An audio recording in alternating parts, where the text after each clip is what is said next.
அனைவருக்கும் வணக்கம். இது உங்கள் சாதி மீடியா. நான் உங்கள் சந்தோஷம். நேற்றைய தினம் 27/5/26 சிஎம் சார் ஜோசப் விஜய் அவர்கள் பிரதமர் மோடியை சந்தித்து பேசிவிட்டு வந்திருக்கிறார். அங்கே என்ன பேசப்பட்டது என்பது கொஞ்சம் கற்பனையாக இருந்தாலும் கூட தேசப்பற்றும் நாட்டு மக்கள் மீதான அக்கறையும் கொண்ட ஒரு உரையாடலாகத்தான் அது இருந்தது என்பதை வலியுறுத்தி அங்கே என்ன பேசப்பட்டது என்பதை நடந்தது என்பதை இங்கே பேசுவோம். பிரதமர் இல்லத்துக்கு விஜய் போகிறாரு. பிரதமர் அவர்கள் மோடி அவர்கள் எழுந்து நின்று நமஸ்தே ஜோசப் விஜய் ஜி என சொல்ல விஜய் அவர்களும் good evening mister Narendra Damodar Modi sir என சொல்ல பின்னர் அச்சா ஹே என மோடி கேட்க ஐ ஆம் ஃபைன் அண்ட் யூ என விஜய் பதிலளிக்க அச்சா அச்சா என மோடியும் சிறப்பாக பதிலளித்து நலம் விசாரித்து முடிந்த பிறகு பூங்கொத்தை மோடியிடம் வழங்கி பின்னர் இருவரும் அவரவர் இருக்கையில் அமர்ந்து தங்கள் பேச்சை துவங்கினர். விஜய் என்ன ஆரம்பத்திலே துவக்கத்திலே விஜய் சொன்னது என்னன்னா, மிஸ்டர் மோடி சார், தமிழ்நாட்டிற்கு 10.5 லட்சம் கோடி கடன் இருக்கிறது என்று சொல்ல உடனே மோடிஜி அவர்கள் இவ்வளவு கடன் இருக்கிறது என தெரிந்தும் நீங்கள் ஏன் தேர்தல் அறிக்கையை இவ்வளவு விரிவாக அறிவித்தீர்கள் என்று கேட்க உடனே விஜய் அவர்கள்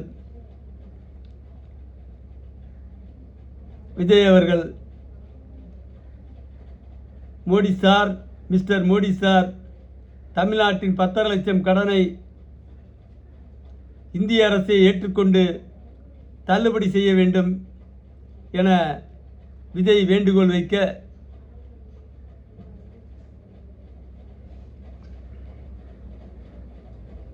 உடனடியாக மோடி அவர்கள் சொன்ன பதில்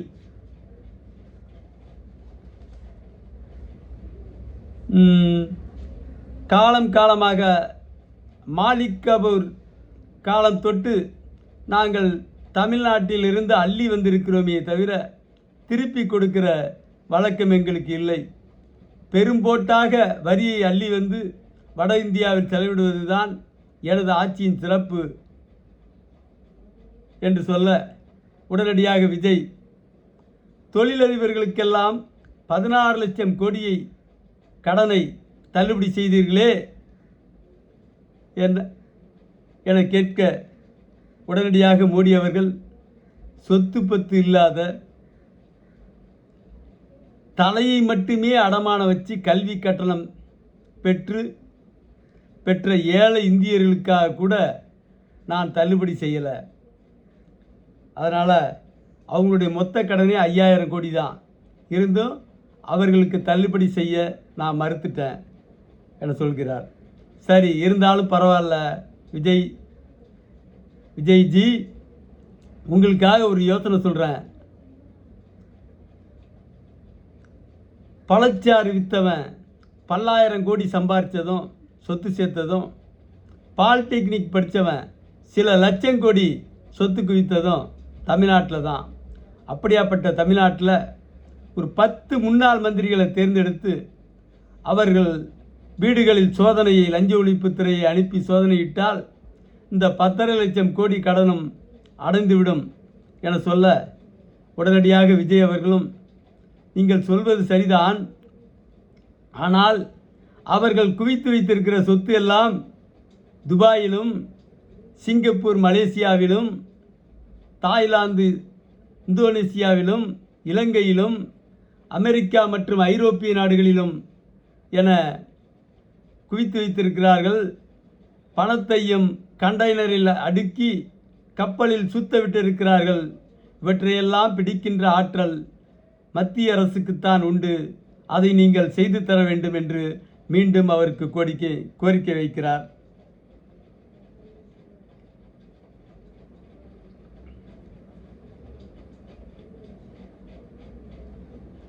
விஜய், நீங்கள் சொல்கிறது சரிதான். ஏற்கனவே மந்திரி உதவியாளர் 230 கோடிக்கு வாட்சி கட்டியிருந்தான், 500 கோடிக்கு கட்டடம் கட்டியிருந்தான். இன்னொரு உதவியாளர் 1000 கோடிக்கு சினிமா படம் எடுத்துக்கிட்டு இருந்தான். அவங்களெல்லாம் பிடிக்க இடி அனுப்பின, தப்பிச்சிட்டாங்க. அதுக்கப்புறம் சம்பந்தப்பட்ட மந்திரியை பிடிக்க உத்தரவிடும்போது மந்திரியினுடைய அப்பா அண்டை மாநில மந்திரி ஒருவரை அழைத்து கொண்டு என்னிடம் வந்தார். அப்புறம் என்ன, அவன் ஆதரவில் தான் என் ஆட்சியே இருக்குது, நடந்துக்கிட்டு இருக்கு என்று சொன்னார். உடனே விஜய், கர்நாடக தேர்தல் பிரச்சாரத்தில் 85% ஊழல் நடக்குது, திட்டங்களுக்கு ஒதுக்கிய நிதியில் 15% தான் திட்டத்துக்கு போய் சேருதுன்னு பேசுனீங்களே, அந்த ஊழலை தடுக்க ஏன் கடுமையான நடவடிக்கை எடுக்கலை என்று விஜய் மோடிகிட்ட கேட்குறாரு. உடனே அது மட்டும் இல்லாமல் ஏற்கனவே அதிகாரிகளுக்கு எதிராக இருந்த ஊழல் வழக்கையும் நமத்து போக செய்கிற வழியில் ஒரு ஊழல் பேர்வழி மீது நடவடிக்கை எடுக்க வேண்டுமென்றால் சட்ட நடவடிக்கை, அதன் மேலதிகாரியிடம் அனுமதி பெற வேண்டும் என்று ஒரு சட்ட திருத்தத்தையும் கொண்டு வந்து அந்த ஊழல் சட்டத்தையே நீர்த்து போக செய்துவிட்டீர்களே என்றார் விஜய். 1,00,000 கோடிக்கு மேலே ஊழல் பண்ணின ஒரு மந்திரிக்கு 4 வருஷம் ஜெயில் தண்டனை கிடைச்சிது. அதையும் கூட கடைசி வரைக்கும் அந்த தண்டனையை அனுபவிக்காமலே செத்துட்டாங்க. அந்த மாதிரி ஒரு சூழல் இந்த நவீன காலத்திலையும் லஞ்சத்தை பிடிச்சு கொடுக்க கேமரா கருவிகள் என பலவும் இருந்தும் கூட அதை பயன்படுத்தி லஞ்ச ஊழலை தடுக்க எந்த முயற்சியும் எடுக்கலை, வலுவான சட்டமும் இயற்றலை. அதனால் மோடிஜி அவர்களே, வலுவான சட்டம் இயற்ற வேண்டும். எப்படி இந்தியா முழுவதும் நடக்கிற ஊழல், இந்தியா முழுவதும் 85% ஊழல், தமிழ்நாட்டிலும் அதே ஊழல். ஆகவே 100 ரூபாய் ஒரு அதிகாரி லஞ்சம் வாங்கினால் அவருக்கு 10 ஆண்டுகள் சிறை தண்டனையும் 20 லட்சம் ரூபாய் அபராதமும் விதிக்க வேண்டும். அந்த 20 லட்சம் ரூபாயில் யார் பிடித்து கொடுக்கிறார்களோ, ஆதாரத்தோடு நிரூபிக்கிறார்களோ அவர்களுக்கு 10 லட்சம் ரூபாயை சன்மானமாக வழங்கிட வேண்டும். அதோடு அல்லாமல் அதே ஊழலை 100 ரூபாயை ஒரு அதிகாரியோ, காவல்துறை அதிகாரியோ அல்லது நீதித்துறை அலுவலரோ பெற்றால் அவர்களுக்கு 20 ஆண்டு சிறை தண்டனையும் 20 லட்சம் ரூபாய் அபராதமும் விதிக்க வேண்டும். ஏனெனில் காவல்துறைக்கு பிடித்து கொடுப்பது என்பது பூனைக்கு மணி கட்டுவது போல. ஆகவே இதில் 20 லட்சம் ரூபாய் அபராதத்தை முழுமையாக சன்மானமாக வழங்க வேண்டும் பிடித்து கொடுத்தவருக்கு என்றும் கேட்டுக்கொள்கிறேன். 100 ரூபாய் என்பது இன்றைய காலத்தில் இல்லை. ஆயிரங்களில், பல்லாயிரங்களில், லட்சங்களில், கோடிகளில் லஞ்சம் போய்கொண்டிருக்கிறது. இருந்தாலும் 100 ரூபாயே பெற்றாலும் கூட இந்த தண்டனை வழங்கப்பட வேண்டும் என்று கேட்டுக்கொள்கிறேன். அதோட அரசு அலுவலர்கள் 1,00,00,000 மேல் சொத்து சேர்த்திருந்தால் அவர்களுக்கு ஆயுள் தண்டனை வழங்க வேண்டும், சொத்துக்களை பறிமுதல் செய்ய வேண்டும். அதுவே ஒரு காவல்துறை அல்லது நீதித்துறையை சேர்ந்த ஒருவர் 1,00,00,000 ஊழல் செய்திருந்தால் அவருக்கு இரட்டை ஆயுள் தண்டனையும் சொத்துக்களை பறிமுதல் செய்தும் நடவடிக்கை எடுக்க வேண்டும், சட்டம் இயற்ற வேண்டும் என்றும் விஜய் கோரிக்கையை வைத்தார். மோடி ஏற்றுக்கொண்டார், கவனித்து கொண்டிருந்தார். அடுத்ததாக ஒரு அரசு அலுவலர் 10,00,00,000 மேல் ஊழல் செய்திருந்தால் அவருக்கு தூக்கு தண்டனை வழங்க வேண்டும், சொத்துக்களை பறிமுதல் செய்ய வேண்டும். அதே 10,00,00,000 வருமானத்திற்கு அதிகமாக காவல்துறை அல்லது நீதித்துறை சார்ந்த ஒருவர் வைத்திருந்தால் அவர்களுக்கு இரட்டை தூக்கு தண்டனை வழங்க வேண்டும் என்றும் விஜய் வேண்டுகோள் விடுத்தார். அவர்களுடைய சொத்துக்களையும் பறிமுதல் செய்ய வேண்டும். இந்தியா முழுவதும் 85% ஊழல். அதை தடுப்பதற்கு அரசாங்கம் இத்தகைய சட்டங்களை மத்திய அரசே கொண்டு வர வேண்டும் என்றும் மோடி அவர்களுக்கு விஜய் அவர்கள் கோரிக்கை வைத்தார் என்று நம்புங்கள். உடனே பிரதமர் சொல்கிறார், மோடிஜி, விஜய் நீங்கள் சொல்கிறதெல்லாம் சரிதான், ஊழலுக்கு எதிராக நான் சட்டம் கொண்டு வந்தால் நம்ம நாட்டில் அப்பா மக மந்திரிங்க நிறையா இருக்கான், அவன் என்னை கவுத்துருவான். எங்கள் கட்சி எம்பிக்களே கூட ஊழலுக்கு எதிராக சட்டம் கொண்டு வந்தால் ஒத்துக்க மாட்டான், எனக்கு ஆதரவு தர மாட்டான். நீங்கள் அது சரி இருக்கட்டும், நீங்கள் குடும்பத்துக்கு 2,500 தருவேன்னு சொன்னீங்களே, அதை எப்படி தருவீங்க என்று பிரதமர் கேட்குறார். எல்லாம் பொழுதுபோக்காக கேட்குறார். உடனே விஜய், அதுவா பிஎம் சார், ஊழலை கட்டுப்படுத்தினாலே வரி வருவாய், இன்றைக்கி தமிழ்நாட்டினுடைய வரி வருவாய் 4 லட்சம் கோடி ஆண்டுக்கு, அது 8 லட்சம் கோடியாக உயரும் என்று சொல்வதோடு 2,500 ஆண்டுக்கு 2,500 வழங்கினால் ஆண்டுக்கு 60,000 கோடி ரூபாய் செலவு பிடிக்கும். இது தமிழகத்தின் தலை சிறந்த வறுமை ஒழிப்பு திட்டமாக இது இருக்கும். வறுமையை ஒழிக்கும், வளமைக்கு கை கொடுக்கும். அதுவே கடந்த ஆட்சியில், இதற்கு முன்பு இருந்த ஆட்சியில் உரிமை தொகை 1000 ரூபாய் ஏழைகள் என்று தரம் பிரித்து 1,17,00,000 பேருக்கு வழங்கப்பட்டது. என்ன ஆட்சி? எண்ணற்றவர்களுக்கு பாதி அளவிற்கு வழங்கப்படாத காரணத்தால் அதையே சாதகமாக பயன்படுத்தி கொண்டு 2 மாதம், 4 மாதம், 6 மாதம் என கொடுத்ததோடு சுமார் ஒரு 40 லட்சம் பேருக்கு நிறுத்திவிட்டார்கள் உதவித்தொகை. இந்த 1000 ரூபாய்க்கு என்ன சித்தரஞ்சன் சாலையிலா போய் போராட்டம் நடத்த முடியும்? மக்கள் முறையிட முடியும்? அவர்களோ விட்டுவிட்டார்கள்.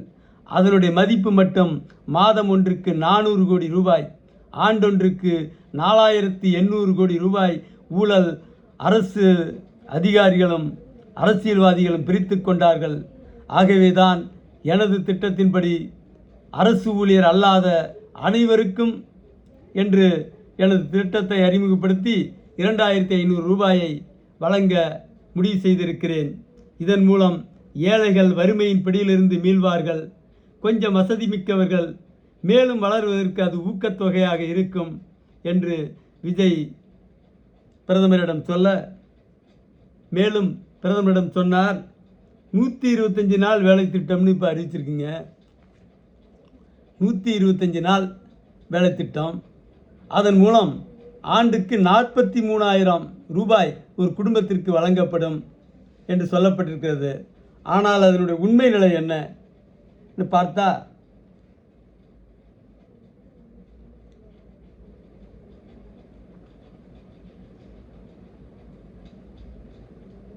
அந்த பணம் முழுக்க ஊழலில் தான் முடிகிறது, அதிகாரிகளின் பைகளுக்கு தான் போகிறது. ஒரு ஊராட்சி தலைவர் 20 லட்சம் துவங்கி 1 கோடி ரூபாய் வரை செலவிடுகிறார். என்ன காரணம்?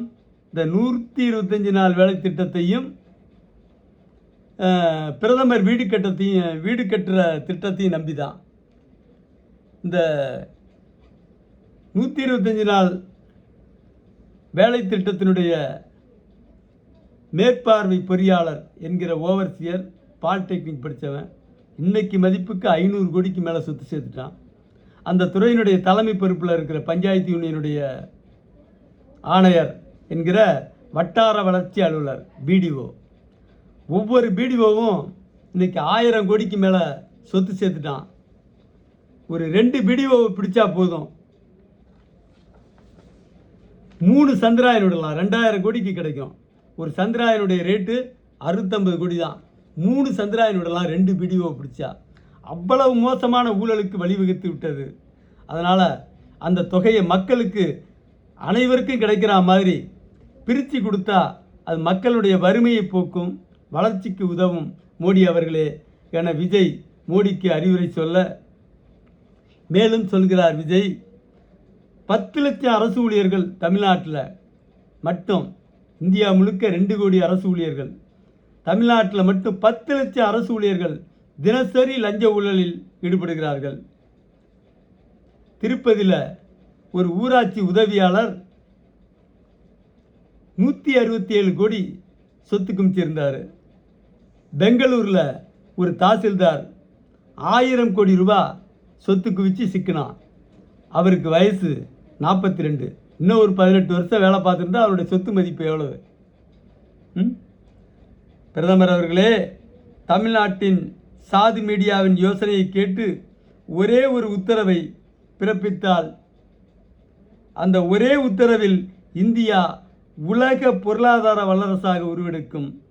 50 லட்சம் கோடியாக இருக்கிற வரி வருவாய் 200 லட்சம் கோடியாக இருக்கும் என்பதை விஜய் அவர்கள் பிரதமரிடம் சொல்லி தனது 10 நிமிட உரையை முடித்து கொண்டு திரும்பியிருக்கிறார். ஒரு சிறந்த உரையாடல் நடந்திருக்கிறது. நாட்டில் நடக்கிற அக்கிரமங்களை தடுக்க வலிமையான சட்டம் வேண்டும். அதுவும் விஜய் அவர்கள் சொன்னதைப் போல, சாதி மீடியா சொன்னதை எடுத்து விஜய் அவர்கள் சொன்னதைப் போல வலிமையான சட்டம் வேண்டும். சாதி மீடியா சொல்லுகிற அறிவுரையின்படி ஒரே ஒரு உத்தரவு போட்டால் போதும். அந்த ஒரே உத்தரவில் இந்தியா உலக பொருளாதார வல்லரசாக வளரும் என்பதையும் நினைவூட்டி நன்றி, வணக்கம் முடிக்கிறேன்.